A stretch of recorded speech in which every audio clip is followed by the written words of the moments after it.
From time to time, you guys have heard me talk about what I like to call the second book curse. It occurs most often in YA fiction. You know, when the first book is like fantastic and you're just, oh my gosh, what's gonna happen next? They've set up all this stuff and it's gonna be great and this couple got together and yes! And then you read the second book and it's like, wait, where the heck did the love triangle come from? Congratulations to Beth Revis, writer of Across the Universe, for avoiding the second book curse. Thank you.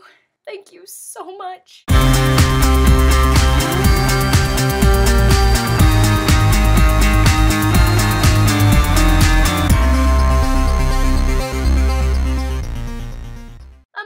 Suns by Beth Revis is the sequel to Across the Universe. You guys remember my Across the Universe review, and remember that? It was a while ago, over the summer. Here's a summary. 3 months since Amy was unplugged and, you know, sometime after all that craziness happened in Across the Universe, Elder has appointed himself as leader. And you think that'd be a great thing. You're like, yay, everybody's off the phylum, or whatever it's called. Hooray, freedom. But of course, everybody turns their back on him and yells at him and gets mad at him and makes riots and murders and Elder discovers shocking news about something going down on the ship, and him and Amy have to go on this sort of hunt to investigate more about that shocking news, and there's stuff and murders and revelations and really annoyed readers. That's me. Both Elder and Amy must make life-changing choices in order to determine the fate of Godspeed. That was the ship.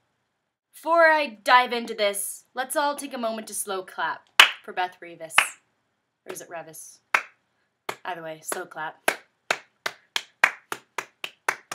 Thank you so much for proving that second books don't have to be all about love triangles. You've just been added to my list of favorite people. Look, there's nothing wrong with love triangles. If they're done right, they're interesting and they show a lot about a character and character's compassion for people and help with character development and move a plot along in a certain direction. Okay, fine. I'm talking about those love triangles that are just shoved randomly into a book series because the author thinks that everyone will be cool with it. Revis. I'm not sure if I'm going to be saying her name wrong this entire time. I always say Revis, but, you know, could be Revis or just Beth. Anyways, in the book there was definitely a great amount of character development. Elder was very interesting to see under a less rebellious light like we saw him in Across the Universe. In Across the Universe it was more like, I want to take down the system, I've got the truth, I'm going to show everyone the truth, I'm going to do what's right. But in A Million Suns, now we're not sure what's right and wrong anymore. There's a lot of debate. So we get to see Elder, as a character, debate the difference between right and wrong, and if something is truly right and truly wrong. It's not rebel Elder. This is leader Elder. I really appreciate that about Elder. He's not perfect. He doesn't just step in and automatically know what to do. He's just a kid. Even if he has been trained for several years, he makes mistakes. And the best part about Elder is he eventually comes to terms with those mistakes. He realizes them and he tries to fix them. Boy, oh boy, do you sympathize for him as a reader. Every time someone spoke against him, I was like, shut up and listen to the kid, you morons. Like, even when he was wrong sometimes, it drove me nuts that no one could just be quiet for 5 seconds. I felt like Elder could have elaborated, though, helped his case a little bit, when he said, but I took you off the phylum. Well, you only did it so you could control us. This was the point where Elder should have been like, excuse me, if I wanted to control you, I would have kept you on the phylum. A dirt. But he never really got a word in because everyone was too busy, you know, trying to kill him and all that stuff. So Elder as a character really develops, really changes, and it's very interesting to read about. He's the same character he was from Across the Universe, except he's growing up a bit. Maybe too fast, too soon. He's kind of being forced to grow up really quickly, you know, in order to lead this ginormous ship of unhappy people. Ever since Across the Universe, I've really appreciated Amy's character. Despite all the stuff that's happened to her, she's not some hopeless, poor little girl lost in a giant ship. I mean, she might be from our point of view, but the best thing about Amy is from her point of view, she's not. See, instead of Amy being a very strong person who just thinks they're weak, that's a very common sort of character. She's actually kind of a weak person, very unstable after everything that's happened to her, who thinks that she's strong. And being in that mindset, she's developed as a character and she's actually becoming stronger. Me don't know if babble come out my mouth make any sense. Like, if you force yourself to believe that you're something for long enough, you will probably eventually become that thing.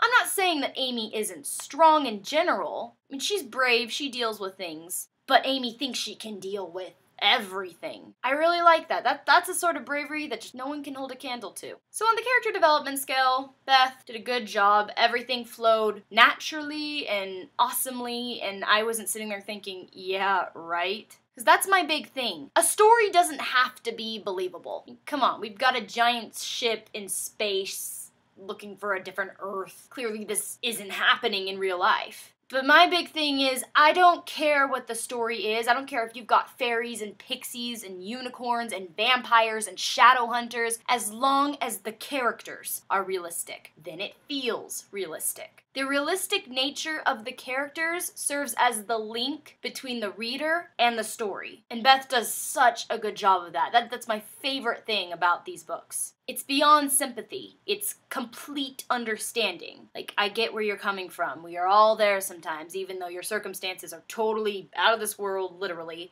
I get you. I got you. Now, the scariest thing about reading the second book of a YA fiction series is I always fear for the plot line, because this is usually the point where it kind of spirals down the toilet. Like I said, this isn't all instances, just very often. But Beth did a great job. It flowed, it fluctuated in the way it should have been. It was exciting and super depressing, but still exciting. This is one of those books where everything goes wrong the entire time, but you're totally okay with it because it's such an awesome book. Seriously, if you've read this already, you have to agree with me. The whole time you were thinking, okay, well that sucks, but things can only get better from here, right? Okay, that sucks. Things can only get better from here, right? Right? Right? Right! Things do eventually get better, but then they get worse again, and then they get better, and I'm just dying for book 3. There is nothing to complain about. Plot, pacing was perfect, character development was believable. Best of all, it had that sort of, oh my gosh, freak out element when, you know, Beth reveals the big twist. Actually, there's like 10 big twists in this book, but every time you're like, oh, ooh, just like that. Ooh. Or maybe that's just me. Maybe that's just how I react. I'm a weirdo.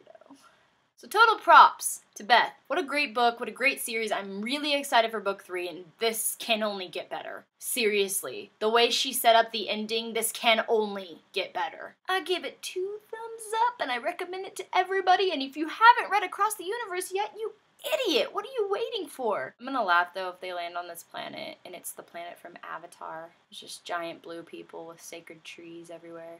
Or maybe it'd be like Planet of the Apes. Why does my brain work this way? So subscribe, comment, thumbs up if you are going to enter on the new planet Century Earth. Thumbs down if you decided to stay on Godspeed. Why? Just, why?